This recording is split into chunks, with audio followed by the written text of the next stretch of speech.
Et coucou tout le monde, on espère que vous allez bien, que vous êtes en forme. Bienvenue sur cette nouvelle vidéo où on commence l'intro de la vidéo en faisant une visite chez le petit manoir. Vous avez sûrement déjà vu passer sur les réseaux sociaux ou à la télé, qui sont des amis qui sont pas trop loin de chez nous en fait, qu'on a rencontrés grâce au réseau. Et vous savez que moi mon rêve c'est d'avoir un château et donc on va visiter un château. Exactement. Et sur la suite de vidéo, vous verrez la suite de la vidéo. On démarre du coup? Ouais, dans 3, 2, 1.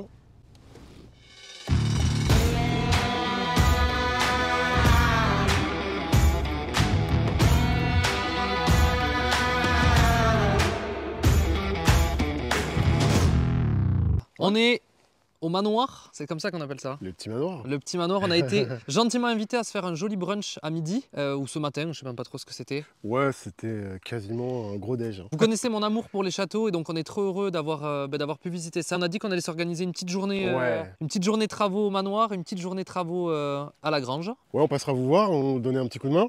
Bah ouais, avec plaisir, et puis surtout qu'on aime bien manger autant l'un que l'autre et autant mesdames aussi avec plaisir. Donc je te le redis, merci pour l'invite. Je vous fais un petit tour, une petite visite. Si vous ne connaissez pas le projet, franchement, c'est une tuerie. Et je dis pas ça parce qu'il est à côté. Pour ceux qui me suivent depuis longtemps, vous savez que je suis fan des châteaux, donc je suis vraiment content d'être là. Regardez derrière comment c'est beau. On le voit un petit peu. J'interromps juste cette vidéo pour vous dire de toujours vous souvenir. Un petit pouce bleu, abonnez-vous à la chaîne et activez la cloche de notification. C'est pas grand chose, mais pour nous, ça nous donne un gros coup de pouce dans le développement de la chaîne. Et puis vous voyez qu'ici, il y aura une belle fenêtre. Allez, on continue. Je trouve ça trop beau, je trouve ça trop ouf d'être ici. On s'est connus sur les réseaux. Tu peux nous donner les deux noms de compte? Le petit manoir 1892. Ouais. Puis moi, Marty, le petit manoir 1892. Cool. Bah, je mets tout dans la bio de toute façon. J'ai une question quand même. Ah bah pose. Plein de gens nous demandent souvent pourquoi une grange, pourquoi on a rénové et tout. Pourquoi toi? Pourquoi un château? Nous, c'est simple, c'est un coup de cœur. Un coup de cœur, on est arrivé ici, on s'est dit, c'est pour nous. Voilà. En même temps, c'est beau quand même. Ouais, c'est un rêve. Après, voilà, je souhaite à tout le monde, c'est pas facile. Mais nous, on partage sur les réseaux pour montrer à tout le monde qu'il y a une possibilité de réaliser ce rêve-là. C'est un prix. C'est pas forcément l'argent. Le prix, c'est surtout la sueur, l'engagement. Le courage. Voilà, le courage. Une bonne idée, je trouve, de pouvoir partager ça et de montrer que... Ouais. Parce que nous, on a, comme la question, comme toi, on en parlait tout à l'heure, mais vous n'avez pas peur ou vous galérez pas, etc. Et je pense si, en fait, peur, pas vraiment. Galérer, oui, parce que comme bon, tout le monde. On est dedans. Il n'y a pas de petits travaux. Il n'y a pas de petits travaux, il n'y a pas de petites galères, il n'y a Ouais. pas de petites rénaux. Là, quand même, on ne peut pas dire que c'est une petite réno. Non, c'est une belle réno. On est d'accord. On a en plus du boulot parce que vous ne voyez pas, mais on a des dépendances, donc on a encore du boulot pour les 15 prochaines années. Je ne sais pas si tu es d'accord avec moi, tu as fait le tour. C'est pour ça que si tu fais une chaîne YouTube, tu en as pour du contenu pour 15 ans. Ouais, c'est clair. Mais voilà, nous, on veut montrer aux gens que si vous avez envie de partir sur un projet de vie, parce que c'est pas que une réno, c'est un projet de vie, il y a notre activité, on va faire du gîte, enfin voilà. On peut changer de vie. C'est pas facile, mais c'est réalisable. Ça en vaut la peine. Voilà, si on peut motiver quelques-uns à sauter, à franchir le pas, et ben, go. Et c'est bon, cette fois, je vous montre la suite de la maison. Enfin, pas toute la maison, hein, quelques images juste pour vous donner l'eau à la bouche pour la prochaine. Allez, ciao.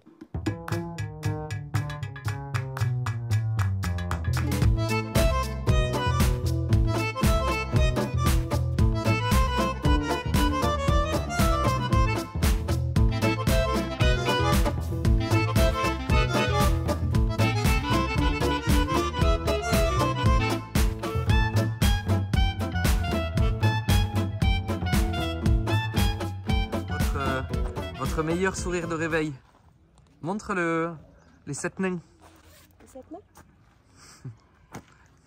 T'as la classe, Coco. Regardez, c'est une statue. Bon, allez, c'est parti, on attaque. Ah, c'est un vieux... Après, je m'en branle, mais... Munitions.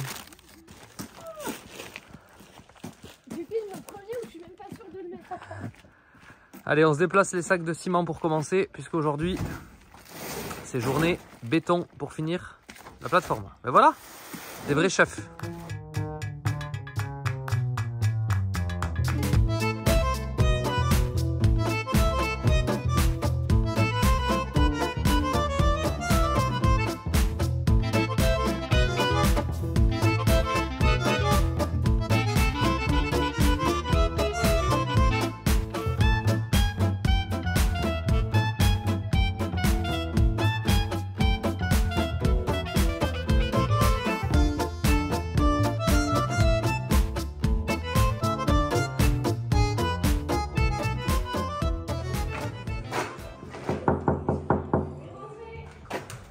Bonjour. Bonjour Aston. Le mec. Bonjour. Chauffage, bière, bravo les filles.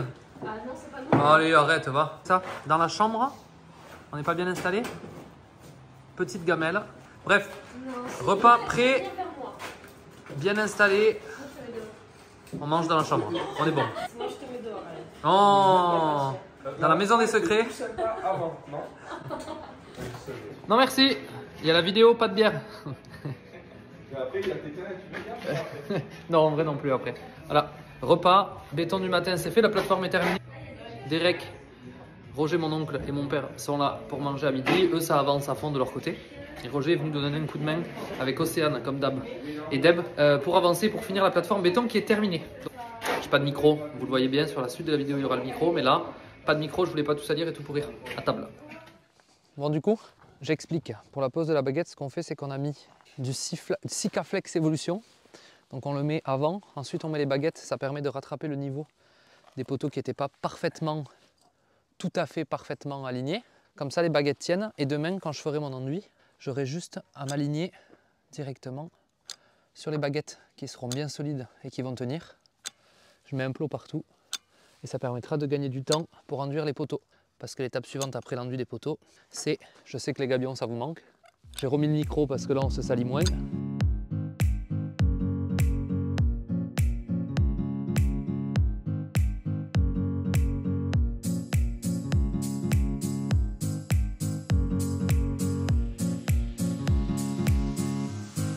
On voit que les baguettes sont collées. C'est pas très beau mais ça se verra plus une fois qu'on mettra l'enduit par-dessus. Comme ça demain, j'ai mes baguettes de niveau, je peux me caler contre et je peux enduire. On verra ça demain sur la suite de la vidéo. Et ça, c'est fini. C'est tout propre, c'est tout beau. Il a plu un peu donc ça m'a un peu niqué la fin. Mais au moins on a la plateforme de la vache qui est complètement terminée. Face à l'ouverture, ça va être magnifique. Allez, bonjour les amis, j'espère que vous êtes en forme et que vous allez bien. On se retrouve donc sur cette dernière partie de la vidéo où j'ai déjà enduit un poteau. En réalité, j'ai déjà enduit les 3 faces du deuxième.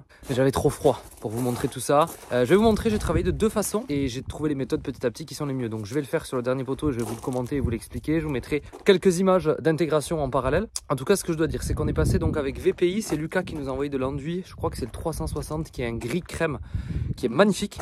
Et en plus, c'est hyper facile à mettre en place. J'ai jamais fait ça de toute ma vie. Et en fait, c'est très simple. Donc, je vais vous montrer les étapes. Franchement, c'est simple. Si vous réfléchissez un petit peu et que vous vous brusquez pas, c'est quelque chose qui se fait assez bien et qui permet d'avoir un rendu quand même très propre parce que le produit s'applique vraiment très bien. Du coup, hop, l'enduit que j'ai utilisé moi, c'est le monocolore GF. C'est dispo en 60 couleurs. Que vous le sachiez, Vicat, du coup, c'est une entreprise française. Et c'est un enduit qui s'applique notamment sur les parpaings, ainsi de suite. Mais Vicat, ils font pas que ça. Ils font aussi tout ce qui va être pour les sols, les façades et ainsi de suite. Donc voilà. Vous pouvez écrire à Lucas. Il est vraiment cool. Vous l'écrivez directement sur Insta. Je vais vous mettre dans la bio toutes les infos. Et il répond. Il est vraiment très pointu et très précis. Donc que vous soyez pro ou particulier, vous pouvez y écrire pour avoir des infos. Voilà. Nous, on a pris ça. Et le rendu, je vais vous le montrer après. Donc première étape, puisque on m'a posé la question. Donc on met de l'eau. Une fois qu'on a mis de l'eau, on met l'enduit. Une fois qu'on a mis l'enduit, on malaxe. Et une fois qu'on a malaxé, je vais vous montrer ça.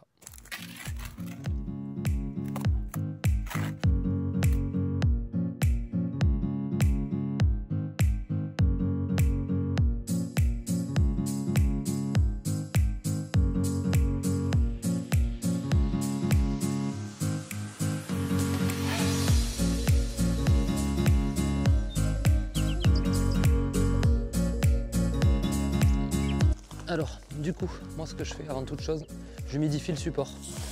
Hop, vous voyez. Au moins je suis sûr que ça va accrocher correctement. Ça c'est une chose de faite. Je vais finir de malaxer mon produit et ensuite on va passer à l'application.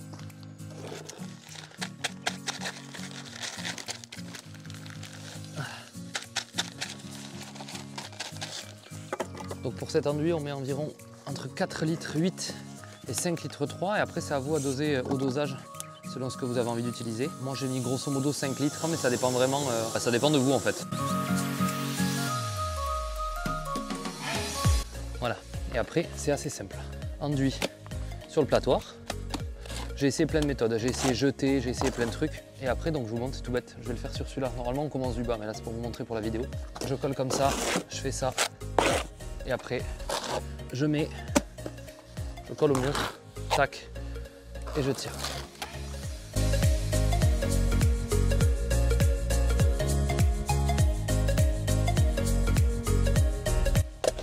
prends un morceau de bois, comme ça, propre, de préférence. On a fait ça, je prends ça plutôt que la règle, ça évite d'abîmer les baguettes avec la règle en alu. Vous posez comme ça, et hop, vous le tirez. Et il suffit après de recharger au fur et à mesure s'il en manque, s'il en faut plus, etc. etc.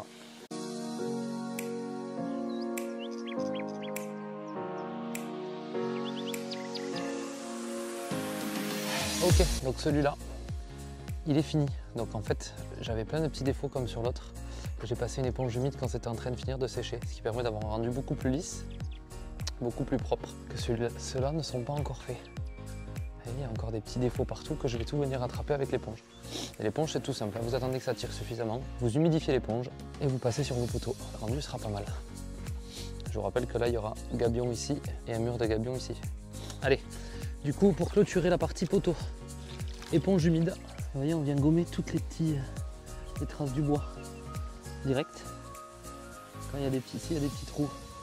Je m'embête pas, je reprends un petit peu d'enduit comme ça. Je mets dans le trou. Et hop, avec l'éponge, on efface. Et voilà, le rendu va permettre d'être beaucoup plus beau. Faut pas qu'on voit les traces de bois et pour lisser toutes les petites impuretés. Faut être délicat, juste c'est le petit truc que je peux vous dire, et bien faire attention d'aller partout. Hier, je suis pas allé partout avec mon éponge. Il y a des endroits où ça se voit.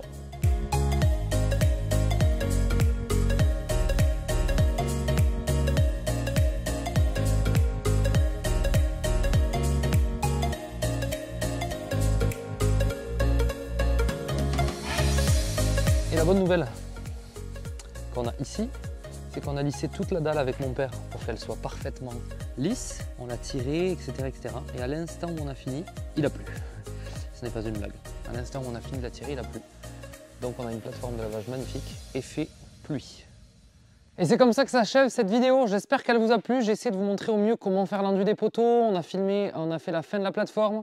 Bref, pas du tout évident parce qu'il fait très froid, mais c'est chose faite. Déborah ce matin a commencé à poncer les poutres qui sont dans les chambres qu'on n'avait pas sablées à l'époque avant que le placo soit fait. On se retrouve très vite sur une prochaine vidéo et on se quitte du coup dans 3, 2, 1.